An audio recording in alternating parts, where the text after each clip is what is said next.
Good morning, Year 11. So we are exploring our mock assessment question today, and we're going to be looking at the start of our essay. We're going to be exploring the extracts that we will be given in the exam. So before we start, make sure you've got your own extract with you, because you're going to be wanting to take some notes as we go along. So this is the question that you're going to face in your mock exam after half term.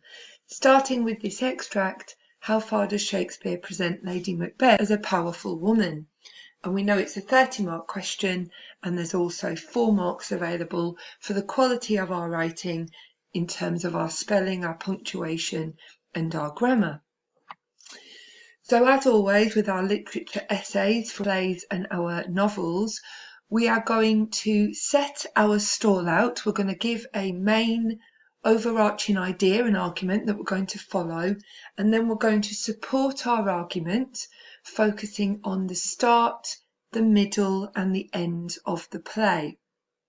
And because this is a guided mock, the extracts to focus on have been suggested for you in your booklet. So this is my opening argument. So I'm being asked, to what extent, how far does Shakespeare present Lady Macbeth as powerful? And this is quite difficult because she is not the same throughout the play. There are moments in the play when she is supremely powerful, and there are moments in the play when she is extremely powerless. So this is my opening argument. Shakespeare presents Lady Macbeth to be both powerful and powerless in the play. In the initial extract, we see her reaching out to the spirit world for supernatural cruelty in order to do the deed of murder. Later, we see her at the height of her assumed power in Act 2, Scene 2, whilst in Act 5, Scene 1, we see her reduced to a pitiful and pathetic state of powerlessness. So straight away, I'm telling the exam board that I understand that her power changes within the play, and I'm signposting to my examiner which extracts I will be focusing on to support my argument. So today, Year 11, we are going to look at our first extract, the start of the play, Act 1, Scene 5. And Lady Macbeth in this scene has received a letter from her husband telling her all about his encounter with the witches and the fact that Duncan has already now made him Thane of Cawdor. He addresses her in that letter as his dearest partner of greatness, showing us right from the very start that Macbeth, a noble warrior, regards her as a partner, as an equal. So that gives her power and status before we even really meet her. So this is the extract that we will be focusing on. And in the exam, you will be given the text in pink now. I've included some other text from this scene because I think it's important we also focus here at the end to back up our point. So let's have a look at this extract in detail. Let's have a look where we see Lady Macbeth in terms of power. So we can see that she starts her speech by addressing, she says, the raven himself is hoarse that croaks the fatal entrance of Duncan under my battlements. Now this mention of the raven is really interesting. The raven is a carrion bird. It's a bird that pecks apart the flesh of other dead animals. And in 1606, ravens were seen as a bad sign, a bad omen, a little bit like lone magpies are seen today. So her speech starts with connotations of death and foreshadows evil. The raven is seen as a bad omen, an evil omen, and it's also a deathly bird that picks apart the flesh of other animals. So she chooses to start her speech, or Shakespeare rather chooses to start her speech with connotations of death and evil. So straight away this foreshadows to us, the audience, that death and evil are about to be important in this scene. So this is strong use of symbolism by Shakespeare. He sets the tone and mood through this strong symbolism of the raven as a deathly evil bird. She goes on to admit that murder is already on her mind. She refers to the fatal entrance of Duncan, the deathly entrance of Duncan. So we can see really clearly that right from the start, she's already decided that King Duncan must die. R.I.P. Duncan, Lady Macbeth has decided that you must die. So straight away, Shakespeare is presenting her as a bold and decisive thinker. He's showing her to have great power of quick thinking. She has no sooner read her husband's letter than she has made up her mind what must be done. Fatal is a chilling adjective. It has lots of connotations to do with death and dying. And here, the type of death that Duncan is about to suffer is murder. He is not fated to die peacefully in his bed. Lady Macbeth has decided that Duncan must die, and so therefore we know that she is plotting to kill him. But this bold and decisive thinking show power. She has a powerful ability to think quickly and to plot and to plan. Now, perhaps Lady Macbeth, knowing what must be done, she realizes that she lacks the power within herself to do what must be done. She is, after all, a Jacobean woman, and women were seen as being the gentler, weaker sex. So she knows that she has to she has to dial up some other form of power to help her out. So she calls upon the spirit world. She calls upon the evil spirits. And she asks them, she calls them up because she realizes she needs power beyond her own strength. So she calls upon the supernatural. She calls and summons evil spirits to give her power to do the dark, evil deed that she knows must be done. She uses that imperative of come. She commands the spirits to come to her. So this is her summoning strength beyond her own from a supernatural source. And what is it that she asks the spirits to do?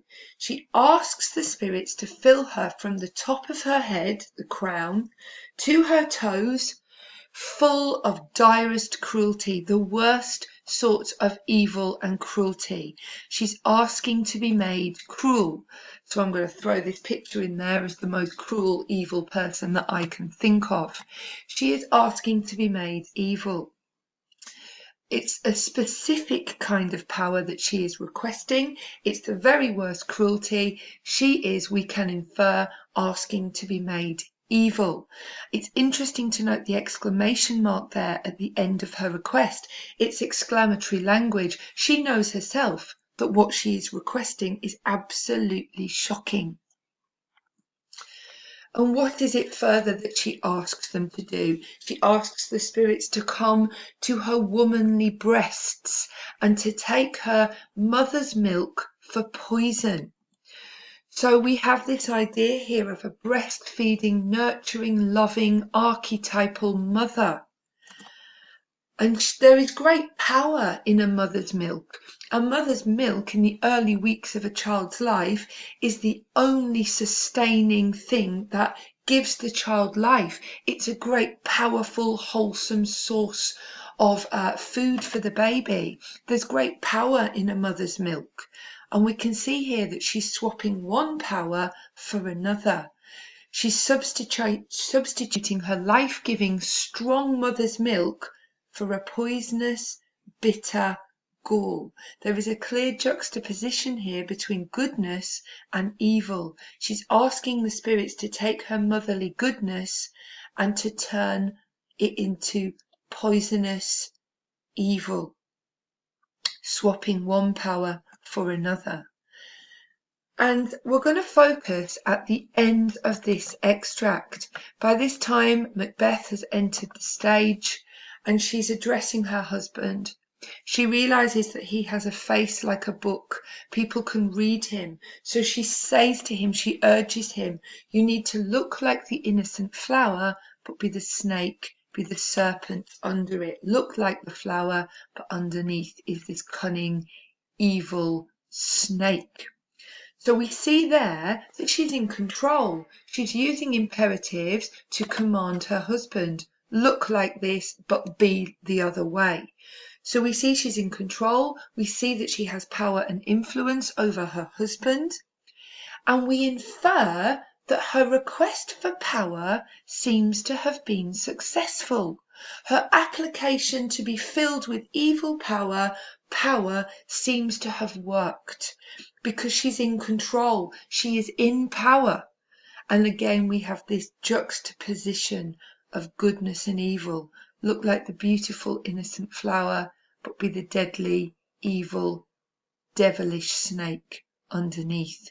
We've got another reference there to appearances versus reality.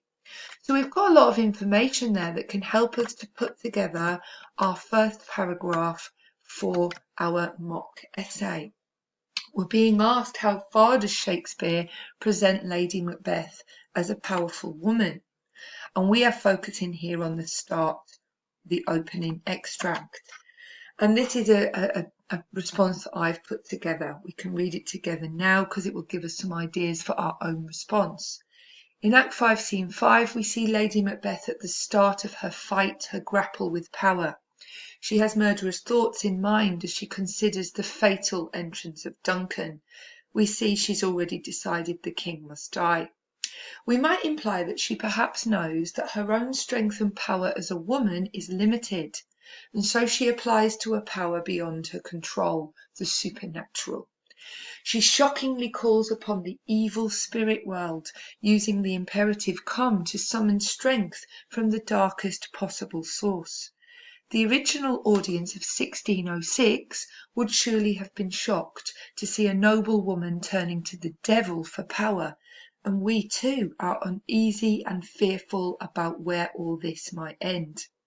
She asks to be filled with the worst kind of power, direst cruelty, so that she and her husband can commit the terrible act of regicide.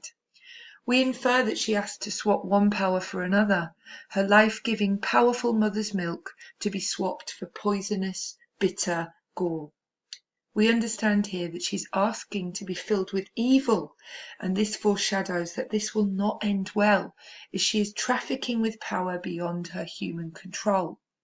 A few lines after this extract, we're made to understand that her request for power has been successful, as we see her powerfully commanding her husband, instructing him how to behave, telling him to look like the innocent flower but be the serpent under it. She's in control, and she's using imperatives to dominate, suggesting her power over him, which we see again in the following scenes. Shakespeare is using this scene to create dramatic tension for us, the audience, as we worry and fear that the consequences of her evil actions will not go unpunished, and this can only end badly. So this is the longest of our videos. In the next two videos, we're going to look at the middle and the end. We're going to look at the daggers scene, and we're going to look at the sleepwalking scene. So make sure that you've made notes from this on your extract, and we will meet again for Act 2, Scene 2. Thanks, Year 11. Bye-bye.